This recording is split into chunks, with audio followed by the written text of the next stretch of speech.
কি রে ভাই, দুইজনের নেট নিয়ে গেছে গাইস। এই টিমমেট মারো না জানে, দাঁড়াও আমি দেখতেছি বিষয়টা। তো গাইস দেখো, এখানে একটা ম্যান আসছে আর এই যে একটা ম্যান আসছে ভাই, দুইজনে কিন্তু মানে একই ওয়াইফাই হয়তো খেলতেছে, এই জন্য নেট নাই। তো যাই গাইস, মানে বিষয়টা অনেক ভালো লাগতেছে, দেখ কোমরের মধ্যে রশি লাগাইছে, ঠিক আছে, লাগানোর পরে নেট নাই ভাই, অস্থির লেভেলে মজা লাগতেছে। যেহেতু আজ আমার ভালোবাসার মানুষ নাই, কিন্তু অন্যের ভালোবাসা দেখলে আমার অনেক ভালো লাগে, ঠিক আছে, এই জন্য এদেরকে আমি ছাড়া দিব, মারবো না গাইস। দৌড়াইতেছি কেমনে ভাই, কিন্তু কোথাও যাইতে পারতেছে না, ঠিক আছে, এটা হয়তো বা ওয়াইফাই ডাউন, এমন হইতে পারতো দুজন হয়তো বা জামাই, ঠিক আছে, জামাই বউ। তো গাইস মানে একটু ফাঁকা ফাঁকা গোলাল মারা দিলাম, যাতে দূর থেকে কেউ ওদেরকে দেখতে না পাই এবং মারতে না পাই, ঠিক আছে। তো যাই হোক ভাই, মানে এদেরকে মারলাম না, ঠিক আছে, যেহেতু এটা র্যাঙ্ক ম্যাচ, মারলে কিন্তু প্লাস পাইতাম।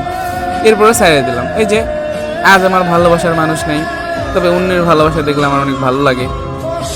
তো যাই গাইস, এই টিমমেট এদিকে এসো, এদিকে এসো, মারো না, এদিকে এসো। তো গাইস তোমরা সবাই ভালো থাকো, আল্লাহ হাফেজ।